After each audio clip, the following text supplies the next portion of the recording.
Good morning and welcome to Story Time. Good morning, good morning. Happy Wednesday to you. I hope you're having a beautiful day where you are, and I'm so glad that you could join in on Story Time today. Whether you're joining us live or joining the recording afterwards, please, thank you so much for joining us. And remember, these amazing authors that we're reading on this platform, be sure to support them. Find out where you can buy their books or indeed borrow them from your local library and read some more. Of course, enjoy them right here on Storytime. And today it's a big thank you to, of course, Innosanto Nagara, the great Innosanto Nagara, for this amazing book that we're about to share. And this one is called The Wedding Portrait, the story of a photograph and why sometimes we break the rules. Absolutely important messages, and we're here to share this one with you. Remember, this week we're reminding ourselves of all those civic duties that are out there that are important. It is important that we participate, play our part in making sure that this world is just for everybody, and not just ourselves but everybody else with us. Yes, our entire community. Remember, injustice somewhere means it's not just if there's injustice somewhere, then we're all going to be happy. It's injustice to everyone. So make sure that we are there to help and play our part. Thank you so much for joining in Story Time today, and I am glad to be here with you. Thank you so much, Noah and Lucy, for joining in Story Time today. Thank you. Anna, Lima, Amanda, West, and Asta, how are you doing? Opsa, good to see you here. Anna, Lima, thank you so much for joining in. Amanda, West, good morning to you. Nathan and Sarah, how are you doing today? Welcome to Storytime. I hope you're ready for The Wedding Portrait. It is a beautiful book indeed, with a very powerful message. Good morning to you one more time, Noah and Lucy. Thank you for joining in. Joe, how are you doing? Joseph Towser, thank you so much for joining us, and good morning to you, Kate, as well. Good morning. Thank you so much for joining in. Good morning to you, Harmony Beth. How are you doing today? Good to see you. Savannah and Christina, good morning to you. Welcome to Storytime. Thank you so much for joining in. Ellen Edwards in Chicago, good morning to you one more time. Fiona Otieno, how are you doing? Good morning to you all the way out in Denmark. Good morning. And of course, Marissa, how are you doing today? Thank you so much for joining in. I hope you're enjoying those snacks from the Motherland. Good morning to you. Good morning to you one more time. I say you keep missing you this week after our clocks were set an hour back. All right, well, I'm glad you're here today. I'm glad that we are able to sync up, and definitely always love seeing you here. Thank you, Marissa, for joining in, and thank you to you, Fiona, as well.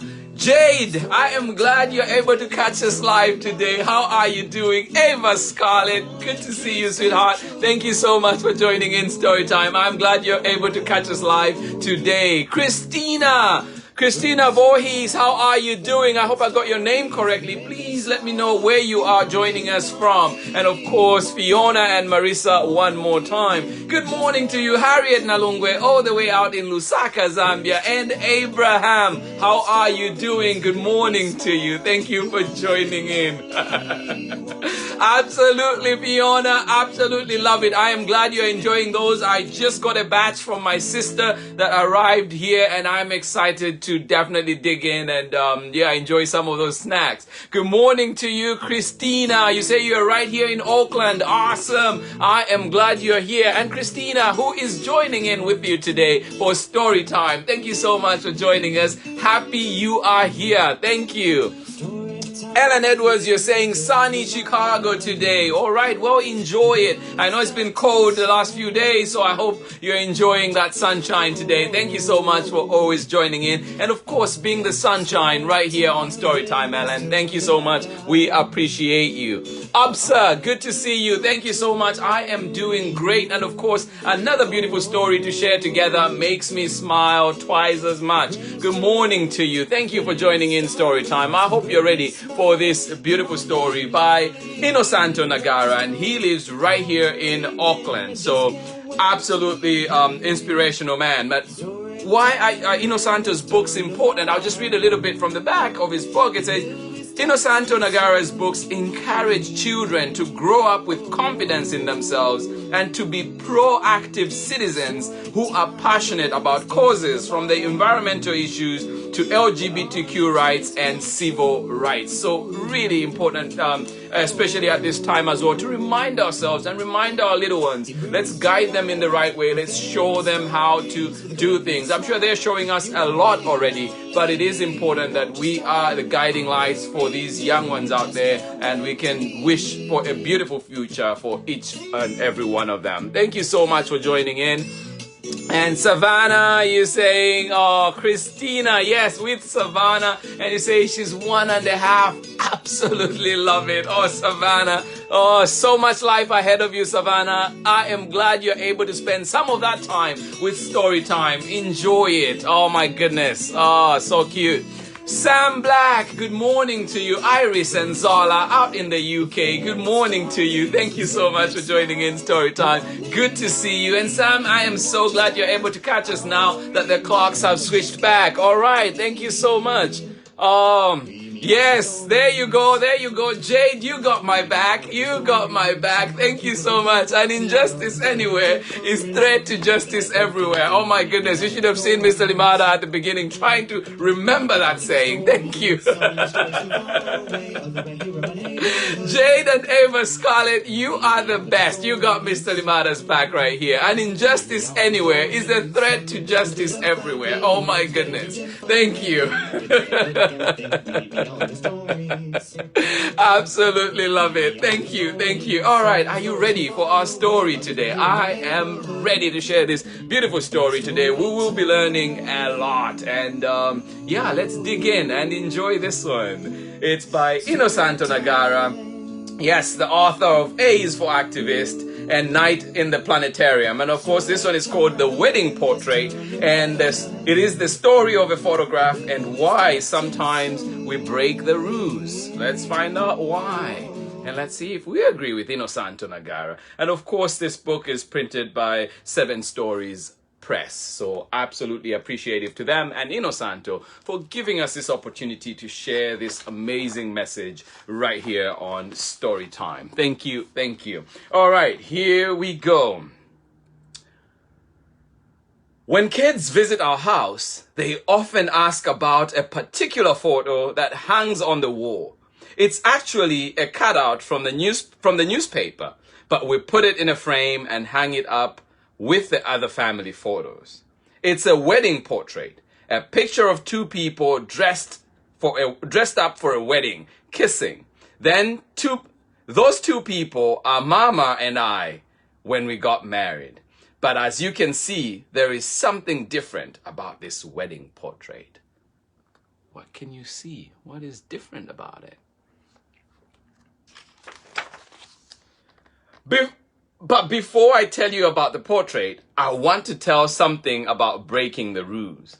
We usually follow the rules, but sometimes when you see something wrong, more wrong than breaking the rules, and by breaking the rules you could stop it, you may decide that you could break the rules, that you should break the rules.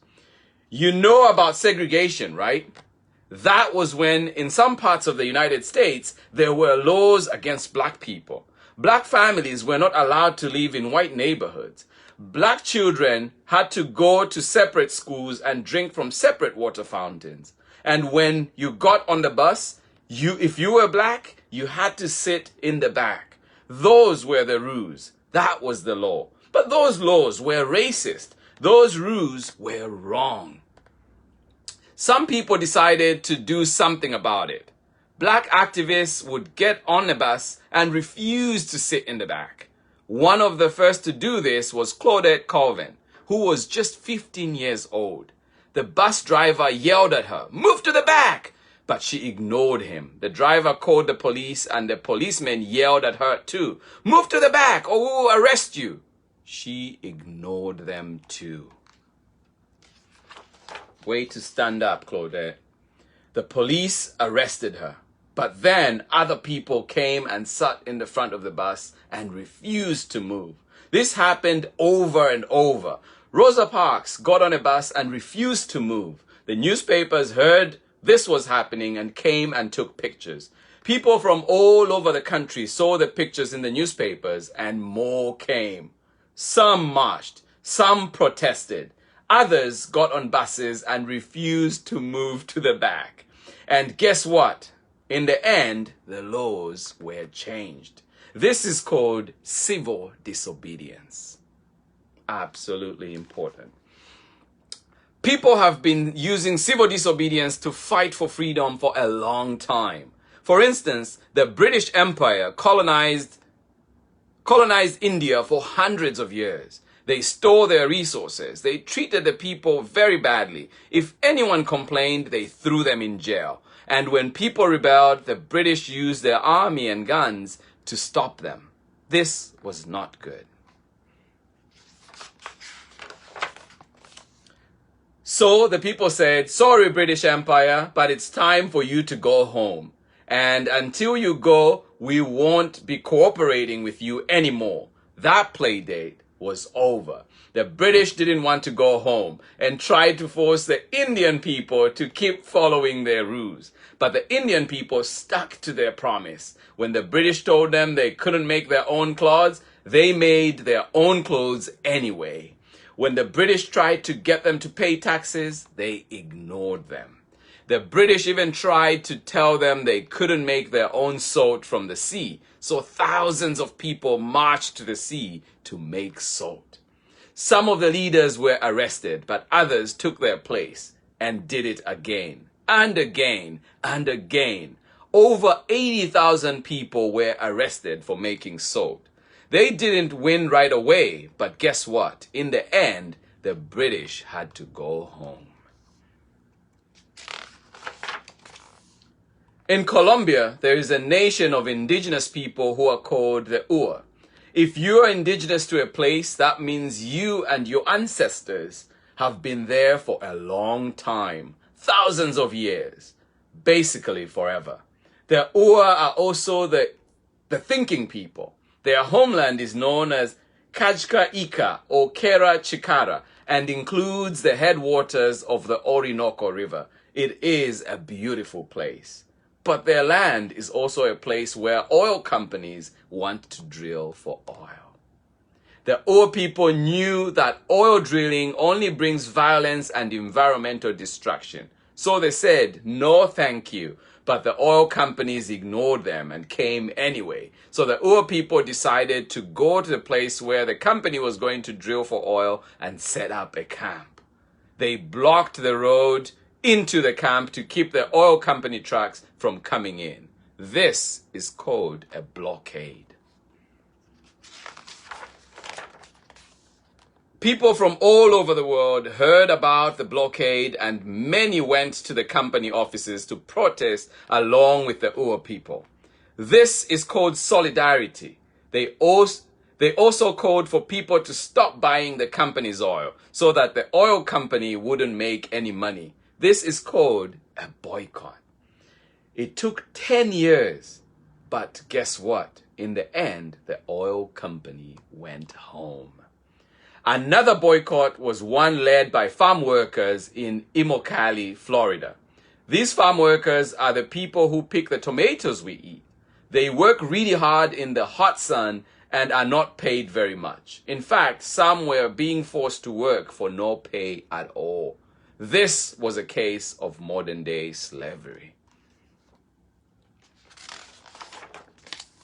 So the farm workers began to organize. They asked restaurant and supermarket owners to sign an agreement to buy only tomatoes from farms that treated their workers fairly.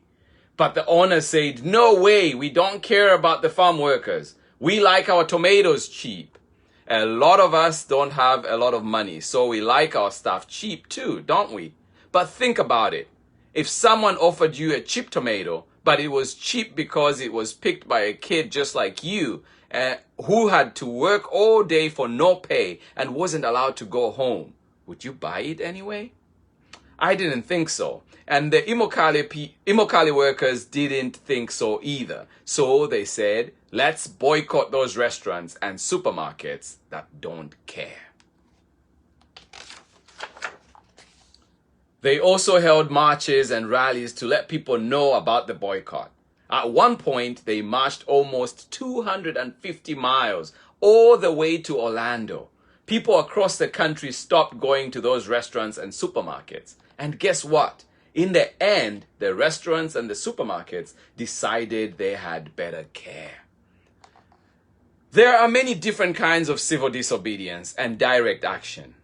There is the sit-in, the lockdown, the sick-out, the slowdown, the work-to-rue, the strike, the boycott, and the blockade. You can be a war tax resistor, a conscientious objector, a banner dropper, a tree sitter, a hunger striker, a plowsharer, or a whistleblower. I know that's a lot of information right there, right? And people are always finding new creative forms of civil disobedience. Black Lives Matter activists wanted to get rid of the Confederate flag. That's the flag of the people who wanted to keep slavery during the US Civil War. They lost the war and slavery was banned. But even though the flag is a symbol of racism, some state governments were still flying it. So Bree Newsom and her friend James Tyson decided to do something about it. They got up really early one morning and went to the government building where the flag was flying. While her friends helped as lookouts, Bree climbed up the flagpole and took down the flag. This is called direct action. The police came and made her come down. Then they arrested her. But by then, lots of people had seen Bree on TV taking down the flag. They joined in demanding that the flag come down. And guess what? Less than a month later, the flag was taken down for good. Now, I will bet all this is giving you some ideas, isn't it? Do you think some of the things that you do when you're following the rules should be considered, when you're not following the rules, should be considered civil disobedience? Do you think hiding under the bed to avoid taking a bath is a kind of sit-in? Is refusing to eat your dinner a kind of boycott? Maybe, maybe not. But I was supposed to be telling you about the wedding portrait. It all started because Mama and I don't like nuclear weapons. Nuclear weapons are huge, terrible, expensive bombs that are so deadly they can blow out a whole city. And after the bomb blows up the city, it leaves poisonous radiation everywhere that makes people sick for a long time indeed. Nuclear bombs had only been used in one war, long before you were born, during World War II. The United States dropped 2 nuclear bombs, one on the city of Hiroshima and one on the city of Nagasaki in Japan. These were when many people died. And because of radiation, even more people got sick. The other countries wanted to have nuclear bombs. They figured if their neighbors had one and they didn't, and they got into a war, they would lose. This became known as the arms race. Countries were racing to see who would make the most nuclear weapons the fastest. But regular people like us were against this arms race. We understood that if everyone had big deadly bombs and a war did start, then everyone would get bombed. And it would be terrible and sad, and there would be no happy ending. It's like you hit someone because you don't like what they said, and they hit you back harder, and then you hit them back even harder. Nothing gets better, and everyone gets hurt. And when you do it with nuclear bombs, everyone dies. Who wants that? So people protested against nuclear bombs. Anti-nuclear activists would go to the places where the military was testing its new weapons and try to get in the way so they couldn't do their tests. This is called a sit-in. Native American communities like the Western Shoshone people led these protests because it was their land that was being poisoned by the radiation from these nuclear tests. Many others came in solidarity. Meanwhile, Mama and I had decided we wanted to get married. We had been living together for many years. We were in love, and we wanted our families and friends to join us in celebrating our love. We also thought it was important that we use the occasion to celebrate the values that brought us together. We had first met on the bus going to a protest, so we decided to take our wedding to a protest. People get all dressed up and look nice for a wedding. I was in a suit, and Mama was in a beautiful white wedding dress. In a beautiful white wedding dress. All our friends who were part of the ceremony were also dressed nicely. Then we all marched together to a lab where the government made new weapons, and we stood in front of the gates. We were blocking the gates, so the guards came and told us we had to move. Instead, we knelt down, and just like in a regular wedding, we kissed and everyone in the audience clapped. Even some of the guards had to smile. They still wanted us to stop blocking the gates though, so they gave us a final warning. If you don't move right away, we will arrest you. Do you think we moved? No, we refused to move, and they arrested us. About 100 people refused to move that day. We had to sit in the sun all afternoon. It was like a super long time out. Mama's wedding dress was all dusty and dirty.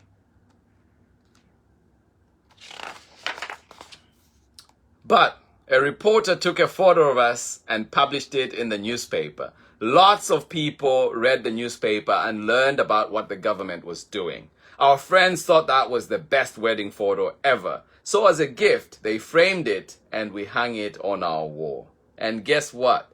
That is the story of the wedding portrait.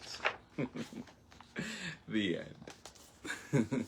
Thank you so much for joining in Storytime. I know that was a lot of information coming from that book, but many, many ways in which we can participate and make sure that our communities are safe and just for everybody. Thank you so much for joining in Storytime today. I hope we learned a thing or two and absolutely great conversations to start having at home, and as we continue to shine the light on justice, equality, and of course, justice for all. We want to make sure that we are playing our part. And one way you do that, of course, is making sure that if you can vote, please vote. Please make your voice count. Let's vote for justice. Thank you so much for joining in Storytime. I am so glad we were able to share that inspiring message today. And that was the wedding portrait, Innosanto Nagara. And of course, he does the pictures as well. Thank you so much for joining in. And a big thank you to 7 Stories and Innosanto Nagara for that amazing book.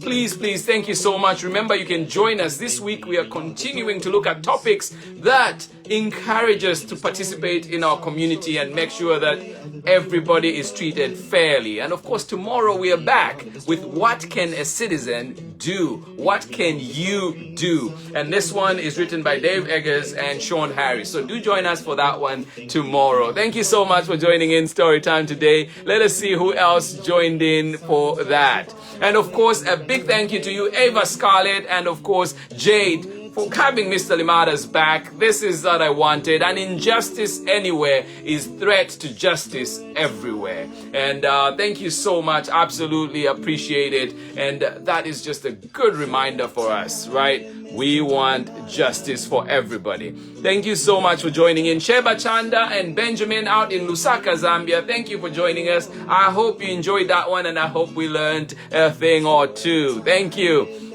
Clay and Chriselle, good morning to you. I'm so sorry about your Wi-Fi, but hopefully later on you can join in and enjoy this one. And of course, congratulations to your Dodgers. I know you were celebrating last night. I'm sure still celebrating right now. Enjoy it. Yes, it's turning out to be a big year for LA, right? Good morning to you, Christine Chen. Thank you so much for joining us. Please, Christine, let me know who joined in with you and where you're joining us from. Jade, thank you so much. And say, but you tried really hard. I did try. I was like, I could not I could not remember it. But thank you so much, Jade, and Eva Scarlett, of course, for saving my day. Milena Ryber, good morning to you. Thank you for joining in. Please let me know where you joined us from and who indeed joined in with you. Laura Bennett, good to see you. It has been a minute. Let's connect soon for sure. Thank you so much. I hope you're well. Thank you. I cannot wait to use the drums with the kids, but for now, we are in distance, so it has not happened yet. But good to see you, Laura. Thank you so much. Amanda West, you say, what a fantastic, wonderful, timely book. I could not have put it better myself. Thank you so much, Amanda. Much appreciated. Sarah and Nathan, I hope you enjoyed that one, and I hope you learned a thing or two as well. Thank you. John, good morning to you. John G. Clow, how are you doing? Please let me know where you're joining in from and who is joining in with you so we can give them a hug as well. Fiona Otieno, you say, fantastic book. I will definitely get one for Marissa. Absolutely. I think that book is just amazing. It is great. And Innosanto Nagara, of course. I love the vision that he has and the many books that he's given us, right? Thank you everybody for joining in Storytime. Remember, this week is a week that we keep reminding ourselves of how we can take part in our community, and be responsible citizens. It is our duty. It is there. Let us participate. Our voice matters. Our voice is important. Please, let us stand up for justice. Good morning to you, and thank you for joining in Storytime. Tomorrow, we are back. What can a citizen do? What can you do? Good morning. All right. And I will see you again tomorrow. From me, it is much love as always. And I will see you back here tomorrow for another exciting story. More great lessons for each one of us. Thank you so much. Let's keep sharing information. Please. Thank you. And I appreciate you all. Much love and hugs from me. I will see you in the morning. Bye-bye.